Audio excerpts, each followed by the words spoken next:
এটা তাদের ধর্ম, যারা পৃথক রাজ্য গোর্খাল্যান্ডের নাম করে ভোট নিয়েছে। এবার তারা কেন্দ্রের থেকে গোর্খাল্যান্ড নিয়ে আসুক। শুক্রবার কলকাতা থেকে শিলিগুড়ি পৌঁছে নাম না করে বিমল গুরুং, অজয় এডওয়ার্ড মন ঘিসিংদের এক হাত নিলেন জিটিএর চিফ এক্সিকিউটিভ অনিত থাপা।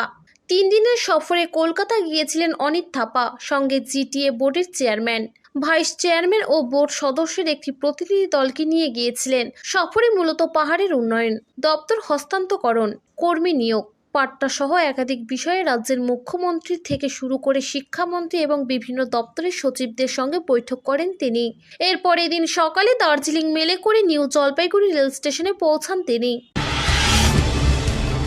देखिए वो तो बच्चा का खिलौना जैसा है, वो बोलने से होगा, जिसने साइन किया वही वापस करेगा बोल रहा है।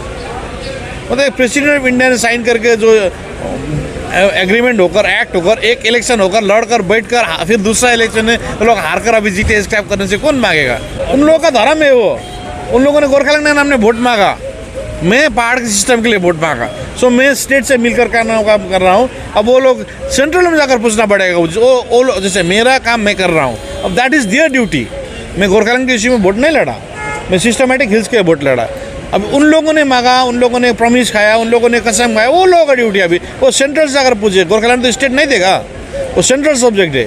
सो आप लोग भी तो गोरखालैंड की इशू पूछता है ना, सो सेंट्रल लीडर को पूछे, हमको नहीं। तो मैं मेरा जितना भी मीटिंग हुआ आपको प्रेस में मैंने पहले ही दिया, वो पब्लिश भी हुआ, फिर भी एक ही चीज़ बार बार बताने का कोई वे नहीं होता ना। पंचायत इलेक्शन होगा, जब वेस्ट बंगाल का पंचायत इलेक्शन होगा तब पहाड़ में भी होगा, एक ही साथ होगा। कैलकाटा थी प्रेस बीका दीदी से, तो जो भी है इस बार हम लोग जीटीए का स्ट्रेंथनिंग के लिए, जीटीए का पॉलिसी के लिए बात करने गया था मुख्यमंत्री के साथ, और chief secretary, home secretary officially बोले मेरा बात हुआ। और मेन हम लोगों का जो इश्यूज़ था अभी तक, लैंड राइट इश्यूज़, जो टी गार्डन का और कालीमुंग DI फंड का, और बहुत साल से पुराना डिमांड था, जो हम लोगों ने इलेक्शन टाइम में आदमी लोगों को कमेंट किया था कि हम लोग ग्राइंडर दिलाकर छोड़ देंगे। सो इस बार ये इश्यू सक्सेस हो गया, और ये पहाड़ के लिए बहुत बड़ा अचीवमेंट है, क्योंकि हम लोगों का मतलब आदमी लोगों का 80% आदमी के पास लैंड का डॉक्यूमेंट्स नहीं है, लैंडलेस डॉक्यूमेंट, लैंड का डॉक्यूमेंट ही नहीं है।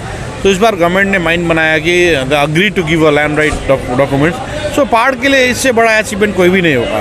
मतलब आज से टी गार्डन में सर्विस शुरू होगा, और शायद इस CM का विजिट जब सिलगुड़ी में होगा उस टाइम ये पट्टा भी मिलेगा उन लोग। देखिए परमानेंट पॉलिटिकल सोल्यूशन, मेरा परमानेंट पॉलिटिकल सोल्यूशन आपको भी मालूम नहीं क्या है, जो बोलता है उसको भी मालूम नहीं क्या है। मेरा परमानेंट पॉलिटिकल सोल्यूशन क्या है? हिल्स में एजुकेशन सिस्टम ठीक होना चाहिए, हेल्थ सिस्टम ठीक होना चाहिए, घर घर में पानी पहुंचना चाहिए, रास्ता ठीक होना चाहिए। मेरा परमानेंट जैसे लैंड राइट इश्यूज ये ठीक होना चाहिए, मेरा परमानेंट पॉल्यूशन ये है। और दूसरा परमानेंट पॉलिटिकल सोल्यूशन जो बोल रहा है उसको भी मालूम नहीं, आप पूछ रहे हैं उसको भी मालूम नहीं। सो वो क्या है हमको भी मालूम नहीं है। और वही तो प्रेशर जो उन लोगों का ड्यूटी है वो लोग करना पड़ेगा, जो उसका जो अपना रिस्पॉन्सिबिलिटी है ना। सो मैं स्टेट सब्जेक्ट पे काम कर रहा हूँ। सो मैं स्टेट के मतलब साथ रिलेशन बना कर ये सब चीज़ लाकर आया, जो इश्यू लेकर जो जिस इश्यू में लड़ा वो लोग सेंट्रल गवर्नमेंट में जाकर वो लोग लेकर आना पड़ेगा। तो मेरा काम तो मैं कर रहा हूँ। देखिए पंचायती व्यवस्था मैंने लैंड राइट इश्यूज़ था वो वापस आ गया, घर घर में पानी मिल रहा है। हेल्थ सेक्टर्स देखिए आगे जा रहा है, मिरिक सब डिवीज़न,